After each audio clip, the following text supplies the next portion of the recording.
E aí vamos começar no processo de entrada do vírus. Primeiro passo é a transmissão.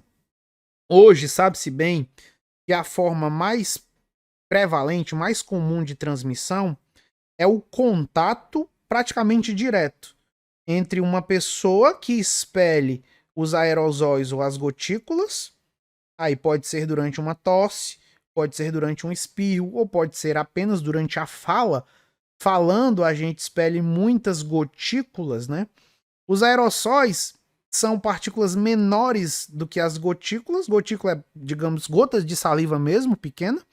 Os aerossóis são, assim, de maneira didática, são gotículas tão pequenas que são mais arrastadas pelo ar, digamos assim, e podem se movimentar mais para longe. Só o vídeo para mostrar, ó, essa representação. Ele não tá cuspindo não, viu? Ele só tá tossindo. Pode parecer que ele tá cuspindo. Isso aí é de um artigo do JAMA, uma das maiores revistas científicas, para mostrar a quantidade de partículas, de gotículas e de aerosóis que a gente expele num espirro, numa tosse, ó.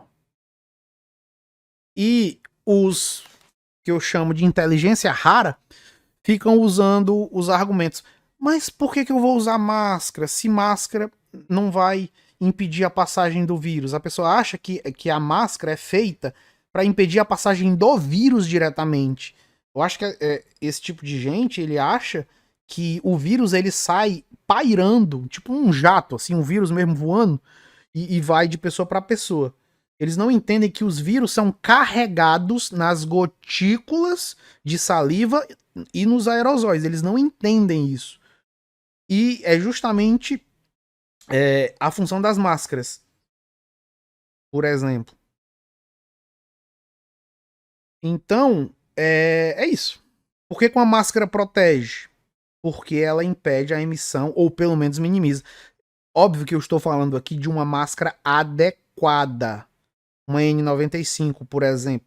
Não estou falando de máscara inadequada. Ó, presta atenção na frase que eu vou falar aqui. O uso de máscara está para a Covid como a camisinha está para a AIDS, em termos de fator de proteção. Então, óbvio, aí você vai dizer, mas qualquer máscara? Não, qualquer camisinha? Não. Tem que ser uma camisinha que esteja bem colocada e de qualidade, que não se rompa. Então, para a máscara é a mesma coisa. Você tem que ter uma máscara adequada ou não, né? E ela esteja bem colocada, porque se ela estiver no queixo, ela pode ser uma N95 que ela não vai tirar a sua ignorância de expelir gotículas. Então, as máscaras elas são imprescindíveis no contexto atual, inclusive pós-vacina. As máscaras, elas são muito importantes. Fica aqui o meu ressalto.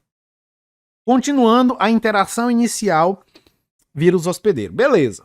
O vírus, os virions, melhor dizendo, né, sendo mais correto, os virions entraram nas mucosas. Eles chegaram, você tossiu na cara do amiguinho, você estava ali confraternizando, falou próximo, não vamos nem botar tossiu, né? Você foi visitar um amigo ou uma amiga, estava aparentemente sem sintomas, e aí falou perto de você, e naquela dispersão de aerosóis da voz mesmo, da fonação da pessoa, ela emitiu essas partículas de virions, que elas foram absorvidas ali nas gotículas de aerosóis e de saliva, e chegaram no seu aparelho respiratório, nas suas vias aéreas.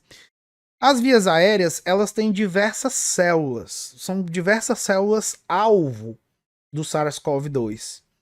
Aí eu tenho as vias aéreas superiores, sobretudo aqui falando de mucosa nasal mesmo. A cavidade oral também e os olhos também são portas de entrada.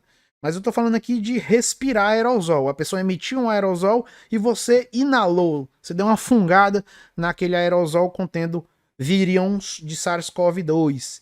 E aí, ó, esse vírus chegou aqui, pá, grudou numa célula caliciforme, numa célula ciliada. E aí ele já entra aqui, você tem ECA2 aqui. Não tem tão grande quanto em outros tecidos, mas você tem ECA2 em praticamente todos os tecidos do corpo, como eu vou dizer. E como eu também vou falar aqui, descobriu-se recentemente que o SARS-CoV-2 não entra só pela ECA2. Mas isso já era teórico, devido a você ter achado o genoma do vírus em praticamente todas as células. Todos os tecidos praticamente você achou SARS-CoV-2. Alguns mais do que outros, óbvio. E nota-se então que você tem um tropismo de certas células, ou seja, certas células têm uma predileção maior ou uma vulnerabilidade maior a serem infectadas. Isso explica também a variabilidade genética de certas pessoas a serem mais susceptíveis tanto à infecção quanto ao agravo da doença.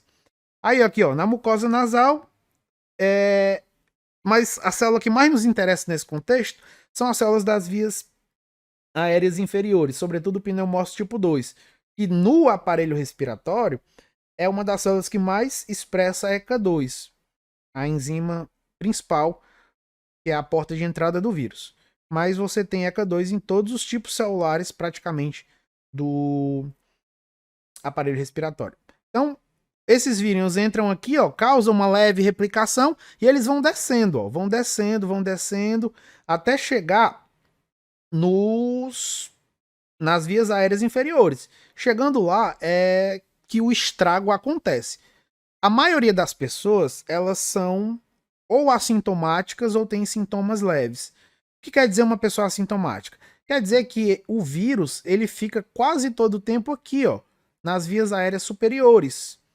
Então ele não chega a descer e a imunidade inata da pessoa dá conta dele aqui. À medida que o virion vai infectando e vai descendo, a sua imunidade inata e, consequentemente, a adquirida ao longo do tempo, vai combatendo esse vírus.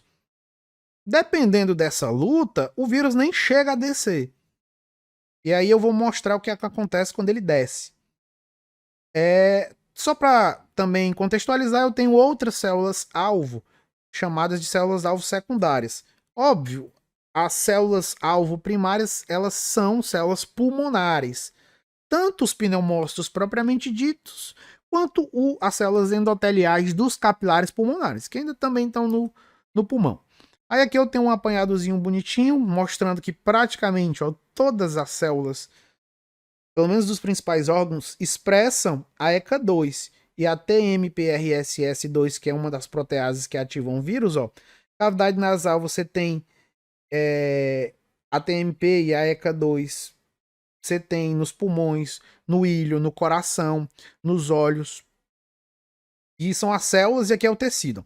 Enterócito, fibroblasto, endotélio, miócito, pericito, células epiteliais, colangiócitos, células do túbulo proximal. Então, rim, fígado, cérebro, coração, todos são órgãos-alvo também da COVID, do SARS-CoV-2. Só que, óbvio, vai variar aí em susceptibilidade e em gravidade de doença. Se o vírus naquela pessoa não chegou nem na via aérea inferior, nem no alvéolo, é claro que ele não vai atingir o rim, provavelmente. Mas aqui eu chamo a atenção, sobretudo, para os enterócitos. Os enterócitos são células extremamente sensíveis ao vírus da COVID. É tão sensível quanto os pneumócitos. Se eu fosse colocar as 3 principais células mais susceptíveis ao SARS-CoV-2, seria em ordem. Primeiro, pneumócito tipo 2. Segundo, enterócito. E terceiro, célula endotelial. São as 3 células mais sensíveis. A vantagem, assim, entre aspas, dos enterócitos é que os enterócitos são células extremamente resistentes. São células extremamente regenerativas, porque o epitélio intestinal ele é agredido toda a vida, toda hora. O pulmonar também. Só que os enterócitos, eles evolutivamente são mais preparados. E o sistema imune do TGI, ele é muito mais eficiente do que o sistema imune do pulmão. A imunidade inata, digamos assim. Sobretudo das células imunes residentes ali do local, né? Só para você ver que praticamente nenhum órgão seu está livre. Aí, era isso. Aqui é o meu Instagram, para quem quiser me seguir. Quiser ouvir muita fisiologia, muita patologia. Professor Clayton e da Afísio. São os dois Instagrams que eu uso. Você tem um canal do YouTube, tem muito vídeo lá também. E que tá atualizado, tá com 30 mil já. Canal do Telegram também de vez em quando boto umas coisas lá. Inclusive, eu acho que essa aula eu vou colocar lá. Tô gravando aqui também, provavelmente vou colocar lá. E aqui os meus cursos online. Se você gostou desse tipo de aula, é mais ou menos a minha pegada. Eu gosto de ir nos mecanismos, explicar a fundo. Então, eu tenho 12 cursos atualmente online. Assim, ó, fisiologia, patologia endócrina, hormônios e metabolismo, e aí vai os outros. A fisiologia cardiovascular, imunologia. Aqui é a minha plataforma, a Físio. E aqui são os contatos. E é isso, meu povo. Foi 1h30 de aula. Tinha previsto 1h30 de aula, né? Dependendo dos atrasos, eu tinha me programado. São 10h40, mas cumpri com o meu prometido, que foi 1h30 de aula no talo. É sempre um prazer falar de fisiologia. Desculpa novamente não estar mostrando a câmera, mas assim que eu terminar a reforma aqui no meu quarto, eu vou mostrar minha cara gorda para vocês todas as aulas. E é isso. Foi um prazer inenarrável falar de fisiologia e fisiopatologia.